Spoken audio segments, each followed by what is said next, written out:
informations. Oui, mais pas quand même des informations colportées dans la rue. Justement, ce que je dis, ce n'est pas des informations colportées dans la rue non plus. Et donc, mais dire que c'est le seul crime, il ne faut pas oublier qu'il traînait aussi des casseroles. La question des livres volés et vendus, son nom a été cité à plusieurs reprises. Le problème, c'est par rapport aux derniers examens. Parce que il y a même le syndicat, le SNE, le syndicat national de l'éducation qui était sous Alpha Condé. Le syndicat, le SNE sous Alpha Condé, qui n'était pas le syndicat de l'éducation, mais qui était le syndicat nourri par l'État. Parce que moi, j'ai toujours aimé à l'appeler parce que c'était un syndicat de fait qui a été créé juste pour contrecarrer le SLEC de Aboubacar Souma. Donc, qui a porté, ce syndicat a porté un certain nombre de griefs contre... des griefs, je dis des griefs. Donc, qui a porté un certain nombre de griefs contre les derniers examens qui ont été organisés par le ministre Guillaume Hawing. Donc, aujourd'hui, au-delà de toutes ces suspicions qui pourraient peser sur le ministre, je pense qu'il faudra auditer du début à la fin le processus des examens.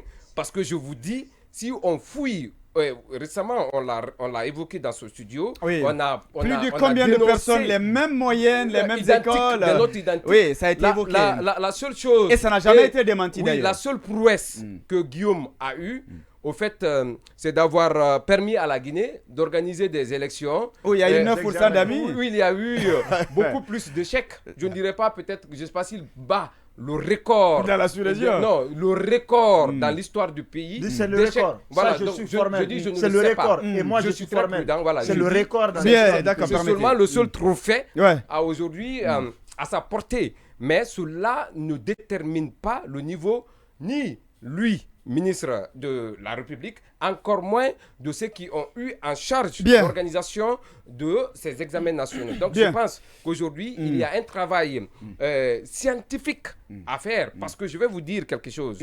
Vous savez... Oui, mais attention. J'ai accès aux dernières informations. D'accord, alors très rapidement. Peut-être que le ministre qui me suit, il saura de quoi je parle. Quand il a été interrogé, il est venu lors de l'examen des ministres. Non, je ne parle pas de l'évaluation, je dis de l'examen des ministres, de l'évaluation entre griffes. Guillaume est venu avec son chiffre de 19 000 enseignants qu'il dit avoir besoin pour relever le niveau d'études. On lui demande... il y a eu 7 questions qui lui ont été posées. Sur les 7 questions, le ministre n'a répondu à aucune question. Ça, je le dis et j'assume. Oui, non, on lui demande quelle est la structure de l'école. Bien. Il dit que c'est le primaire, le secondaire et puis l'universitaire. C'est la catastrophe. Bien. Oui, Thierno Bonnet, sur cette question, c'est probablement... Vous savez, l'évaluation d'un ministre dépend de plusieurs facteurs. D'abord de l'ambition des plus hautes autorités qui l'ont donc commis à cette tâche, parce que le ministre ne va pas au-delà de ce qui lui est demandé. Il peut aller au-delà de ce qui lui est demandé, mais ce qui lui est dit de faire obligatoirement, c'est justement sa feuille de route. Je pense qu'il faut d'abord avoir la feuille de route du ministre Hawing et peut-être le juger en fonction de cette feuille de route là je vais te donner. Non, personne t'a interrompu. Personne ne t'a interrompu. Non, cette fois-ci. Je voulais juste. Oui, une fois, je suis pas d'accord. Non, désolé. Il va d'abord terminer. Non, il termine. Non, pas du tout. D'accord, le micro est fermé déjà. Vas-y, Monet. C'est fermé. Tu vas parler à moi seul. C'est bon, on a compris. Oui, il n'y a pas de problème. Bien, très bien. C'est compris. Tu parles pour moi seul dans ce studio. Oui, allez-y. Voilà. Merci. Donc, je dis une fois encore qu'il faut que l'évaluation, les prouesses des ministres dépendent d'abord de l'ambition de ceux-là qui l'ont mis à cette place. Et quelle est la vision de l'éducation que le CNRD a? C'est cette vision-là que le ministre Hawing met en application.